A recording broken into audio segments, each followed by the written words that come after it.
안녕하세요. 우리 최근에 변리사 2차 시험이 치러졌었고요.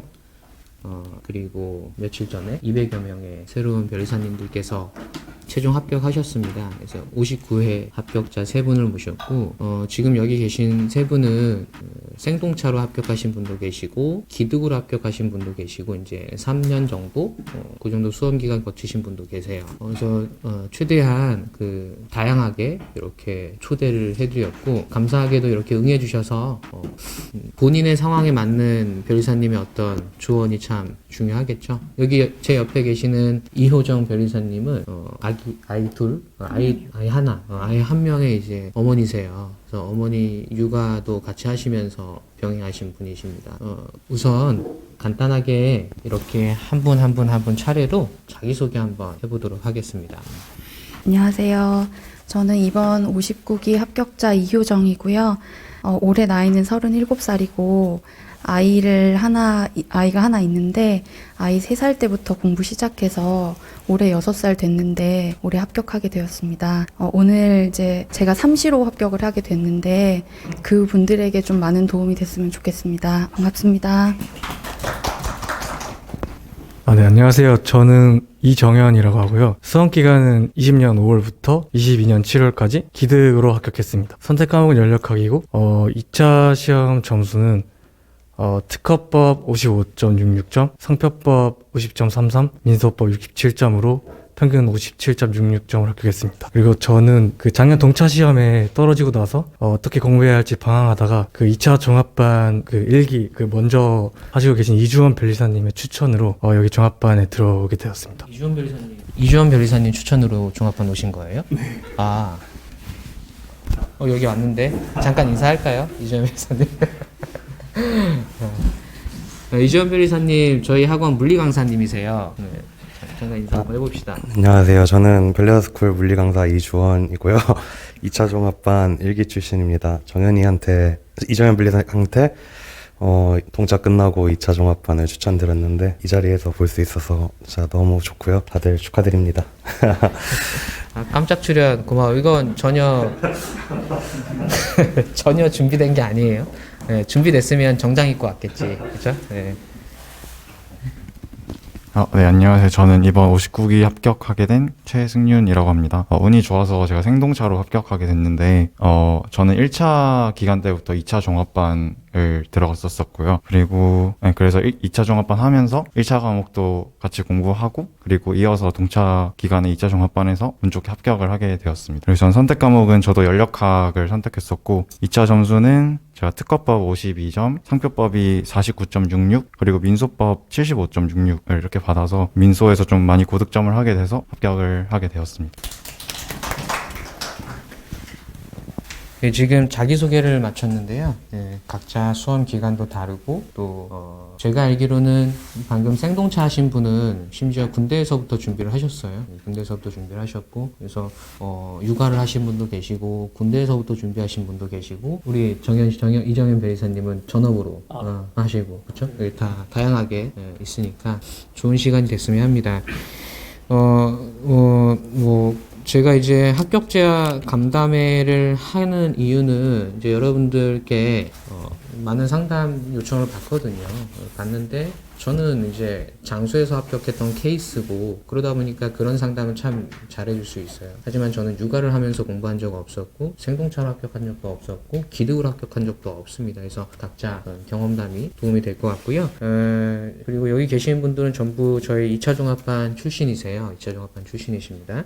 먼저 우리가 이제 공부 방법이라는 게 참 궁금할 수 있는데 변리사 시험은 1차 시험이랑 2차 시험이 있어요. 그래서 1차 시험 공부 방법 한 분씩 여쭤보고 또 이어서 2차 시험 공부 방법 여쭤보고요. 그리고 제가 많이 질문 받고 또 여러분들이 궁금해 하시는 부분이 강의를 수강한 다음에 복습을 어떻게 하는지에 대한 거 그리고 이어서 시간 관리, 스케줄 관리, 운동이나 휴식은 어떻게 해야 되는지 이런 거 더 나가서 휘발성 방지 이런 것도 좀 여쭤보고요. 이렇게 진행을 하도록 하겠습니다. 먼저 1차 시험 공부 방법을 민법, 산업재산권법, 자연과학, 그리고 모의고사에 대해서 좀 어떻게 생각하시는지를 여쭤보고 싶어요. 일단 1차 시험을 저는 2번 보게 됐는데요.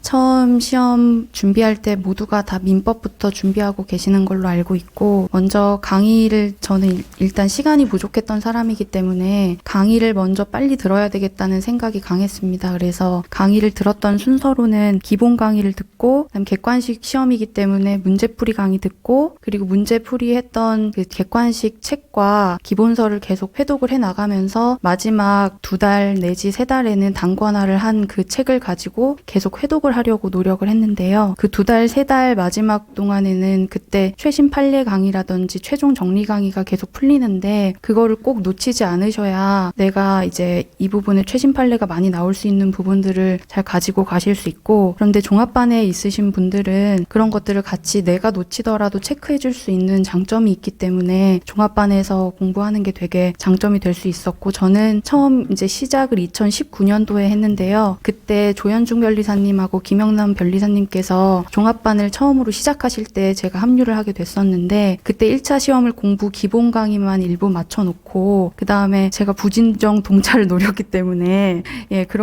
그러면 대체 2차 공부를 어떻게 같이 생각하면서 공부하면 좋을까, 이걸 알고 싶어서 그때 종합반을 수강을 했었어요. 근데 종합반 수강했을 때 또 좋았던 점은 1차에 대해서 선배들이 이야기해 주신 것도 있었고, 그 다음에 2차 기초 GS를 미리 써볼 수 있는 시간이 있어서 내가 특허와 상표 공부할 때 판례를 이런 식으로 더 깊이 있게 기억을 하면 아주 좋겠다라는 생각을 하면서 문제를 풀었었거든요. 그래서 마냥 1, 2, 3, 4, 5번 지문에서 틀리고 맞는 것만 구별해내는 게 아니고 어떤 부분이 좀 중요하다는 걸 알 수 있었던 것 같습니다. 그래서 1차 시험에 있어서는 순서는 그렇게 강의를 했었고, 공부하는 부분에 있어서는 종합반과 같이 했기 때문에 공부할 때 어디에 깊이를 두고 이렇게 할 수 있었던 장점이 있었고요. 또 마지막에 단권화된 책을 가지고 2달 공부를 한 것뿐만 아니라 진도별 모의고사랑 또 최종 모의고사를 여기 변리사 스쿨에서도 다운받거나 책을 사서 풀 수가 있잖아요. 그래서 그거를 계속 풀면서 제가 오답노트 정리를 하면서 마지막 마무리했었습니다. 그래서 1차 시험 점수는 첫 번째 점수로는 제가 민법은 85점, 산재법은 87.5점, 자연과학은 85점 받아서 평점 85.8점으로 합격했었고, 두 번째 2차 시험은 민법이 87.5점, 산재법이 95점, 자연과학을 72.5점에서 평균 85점으로 받았었는데요. 일단 2번을 85점을 넘기다 보니까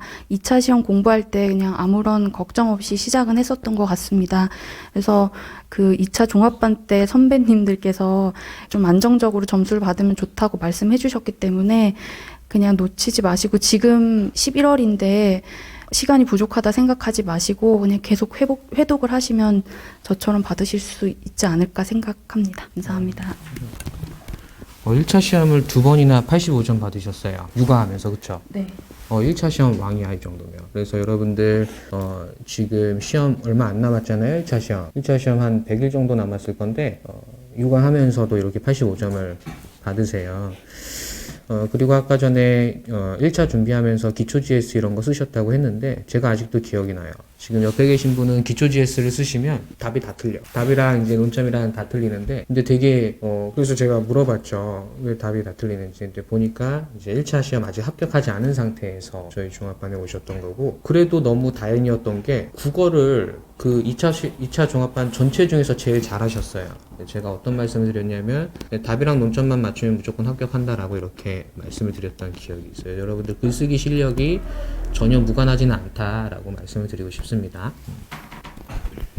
저는 1차 공부 방법에 대해서 말씀드리기 전에 1차 시험은 객관식 시험이기 때문에 오지선다 중에 애매한 거가 2개 남았을 때 잘 찍으면 맞출 수 있거든요. 이걸 감안해서 다른 분들도 잘 보실 수 있기 때문에 전년도 커트에서 5점 정도를 위를 잡고 공부를 하시는 걸 일단 추천드립니다. 저는 일단 민법은 기본 강의랑 객관식 강의 위주로 공부를 했고, 객관식 시험이다 보니까 마지막에는 객관식을 거의 그 1000문제짜리 두꺼운 책을 한 3회독 정도를 한 것 같습니다. 그리고 여기서 또 주의하실 점은, 저는 그 10월부터 그 1차가 완성됐다고 좀 자만을 해서 민사소송법에 진입을 해서 12월까지 민사소송법을 했는데, 아마 그 제가 1차 시험을 커트라인으로 거의 붙었거든요. 이것 때문에 그 목표치를 높게 잡았어도 그 민사소송법을 진입하실 때에는 뭔가 조금 더 빠른 시기에 진입하시는 걸 추천드립니다. 그리고 산재법은 저는 특허는 조윤중 변리사님 기본 강의 그리고 판례 강의를 들으면서 공부를 했습니다. 처음에는 정말 특허법이 정말 난해한 과목이라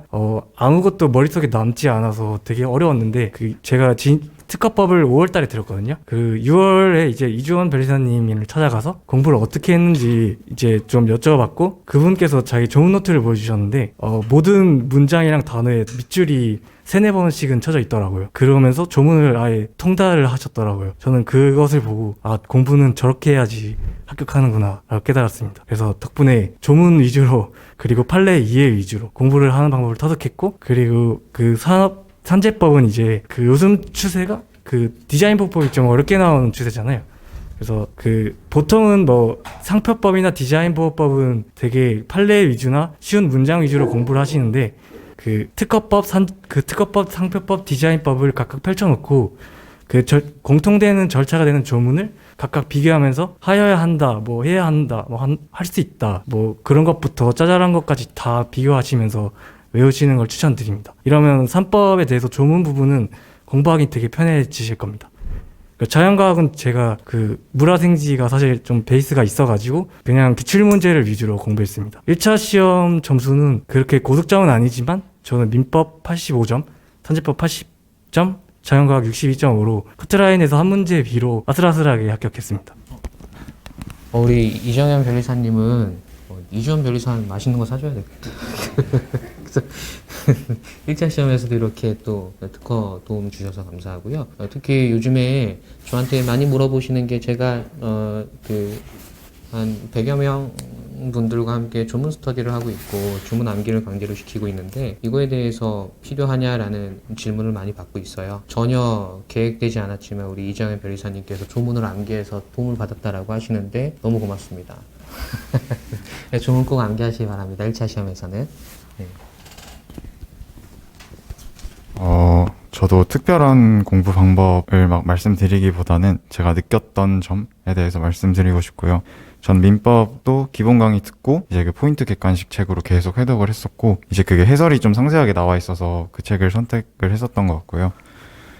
그리고 우선 말씀드리기 전에 제 1차 점수가 민법이 87.5점, 그리고 산재가 100점, 그리고 자연과학이 75점 정도 됐던 것 같습니다. 그래서 민법은 양이 일단 너무 많기 때문에 기본서랑 이제 객관식 문제집이랑 계속 그냥 반복 회독을 하시는 게 가장 중요하다고 생각을 하고요.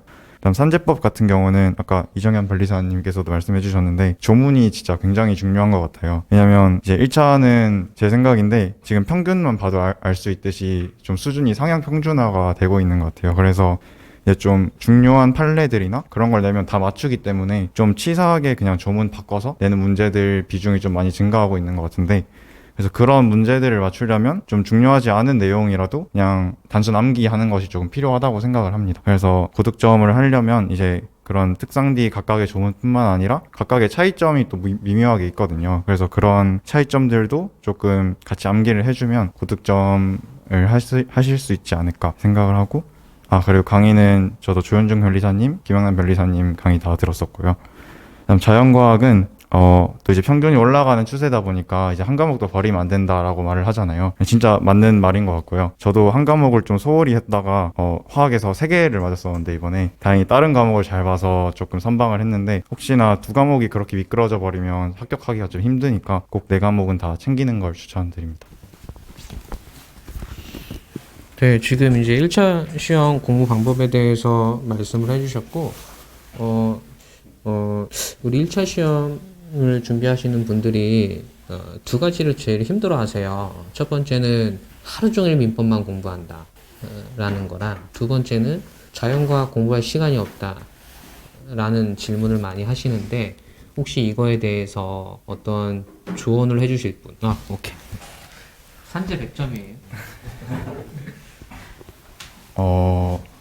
저도 많이 부족했었거든요. 이제 그래서 하루 종일 민법만 하거나 아니면 뭐 하루 종일 자연과학만 하거나 이런 경우가 굉장히 많았었는데, 이게 초반에는 이제 초중반에는 상관이 없다고 생각을 하는데 이제 좀 후반부잖아요. 근데 1차 시험 공부 방법이 굉장히 양이 많다 보니까 저는 민법, 산재, 자과를 무조건 하루에 다 보는 것을 목표로 했었거든요. 왜냐면 휘발성이 너무 강하다 보니까. 그래서 오전, 오후, 저녁 이렇게 나눠가지고 한 타임씩은 무조건 다른 과목을 보도록 그렇게 강제적으로 설정을 했었고요. 그러니까 당연히 이제 시간이 오버되거나 뭐 계획했던 거를 못할 경우가 많았지만 그래도 그냥 포기하고 무조건 그냥 뭐 산재할 게 남았어도 민법으로 넘어가고 그런 식으로 해서 좀 휘발을 최소화하려고 노력을 했던 것 같습니다. 네, 그래서 지금 말씀하신 거 잘 도움이 되셨으면 좋겠어요. 좋은 말씀 해주신 것 같아요. 그 시간을 딱딱딱 세 타임으로 나눠서 세 과목 모두 했고 타임 오버되지 않게 딱 그 중간에 딱 정확하게 끊고 많은 분들이 민법만 하시다가 자연과학 못 하시는 이유가 아마 민법을 많이 하니까 당연히 자연과학을 못 하게 되는 거예요. 그래서 시간 딱딱딱 끊으셔갖고 자기 관리 잘 해주시면 감사하겠습니다. 1차 시험 공부 방법 여기까지 설명을 들었고요. 그리고